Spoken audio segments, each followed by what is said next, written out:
안녕하세요. 오늘 밀도에 배웠던 거에 이어서 4페이지 혼합물의 밀도와 그리고 5페이지 밀도 그래프, 부피 질량 그래프를 같이 해보도록 하겠습니다. 다음 시간에 오면 그 4, 5페이지, 4, 5페이지로 5, 6페이지를 챙겨 오시면 됩니다.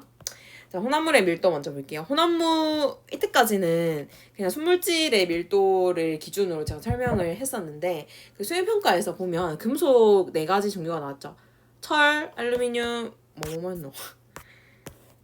구리, 황동 이렇게 4가지가 나왔는데 철, 구리, 알루미늄은 모두 다 원소 하나로 이루어진 호도수 물질, 즉 순물질이고 황동은 합금이에요. 합금. 구리에다가 아연을 넣어 만든 합금. 얘는 순물질이 아니라 혼합물이라는 뜻이겠죠. 그래서 혼합물과 순물질의 여러 가지 물질의 밀도를 측정을 해본 거였습니다. 그 중에 혼합물은 밀도가 어떻게 되는지를 한번 살펴볼 건데, 혼합물은 뭐랑 뭐가 섞였냐에 따라서, 뭐랑 뭐가 얼마만큼 비율이 어떻게 되냐에 따라서 밀도가 달라져요. 예를 들어서 그냥 일반 물에다가 달걀을 넣었을 때, 이걸 1번 그림을 할게요. 그냥 물에다가 달걀을 넣었을 때는 지금 달걀이 어떻게 됐어? 달걀이 물 밑으로 가라앉았죠. 그러면 자 1번 달걀이 물보다 밀도가 크다라는 뜻이겠죠. 이렇게 비교를 할 수 있습니다. 근데 물에 소금을 계속 녹였대. 그러면 얘는 지금 소금물이 된 거죠. 소금물. 소금물이라는 어떤 혼합물이 된 겁니다. 혼합물이 되면 될수록 달걀이 어떻게 됐어?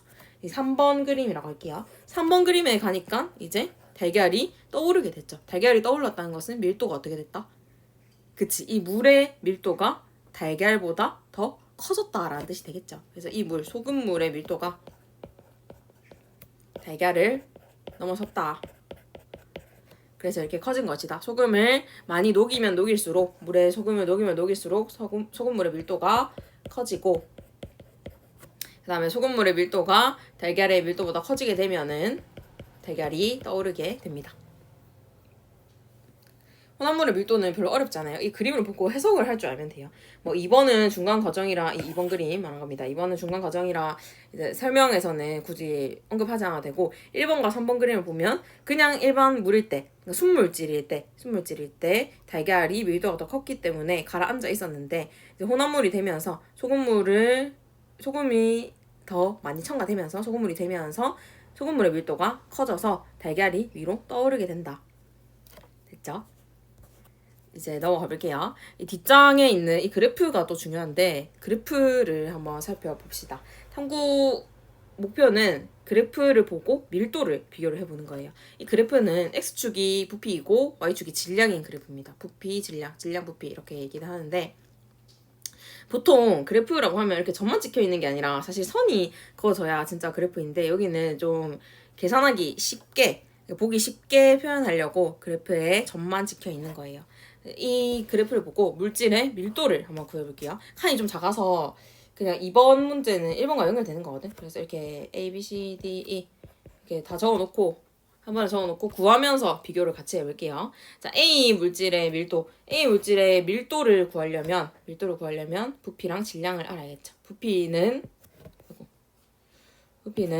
2 세제곱센티미터, 질량은 4g 이렇게 읽어서 2분의 A는 2분의 4다. 이렇게 단위를 꼭 적어주셔야 됩니다. 그러면 계산하면 2g per 세제곱센티미터 이렇게 적어주면 되겠죠. B도 해볼게요.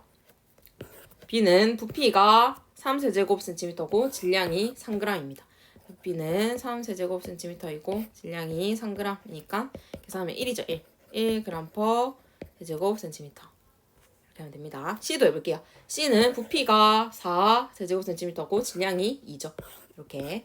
그러면 부피가 4, 그 다음 질량이 2g. 이거를 쌤이 적는 거를 그대로 보고 뺏기지 말고 여러분이 먼저 영상을 멈추고 풀어보십시오. 풀고 내가 적는 게 맞는지 확인만 해보세요.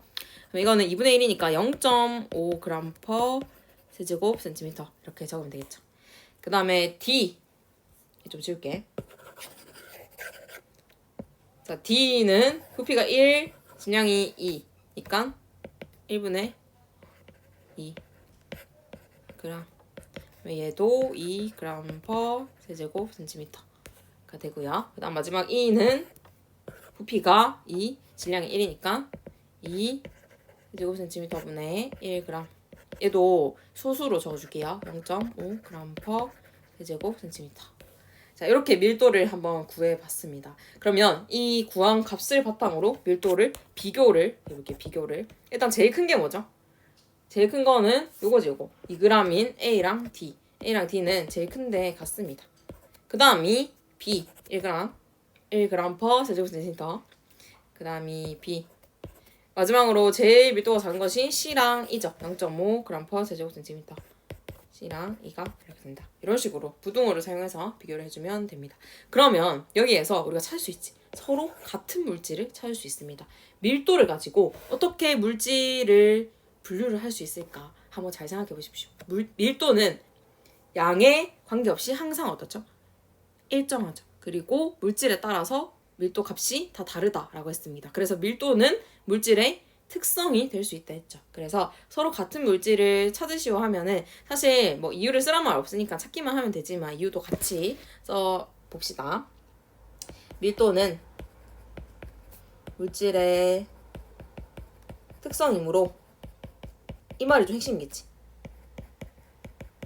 밀도가 같은 뭐랑 뭐가 있죠? A와 D 그리고 C와 E가 서로 같은 물질이다.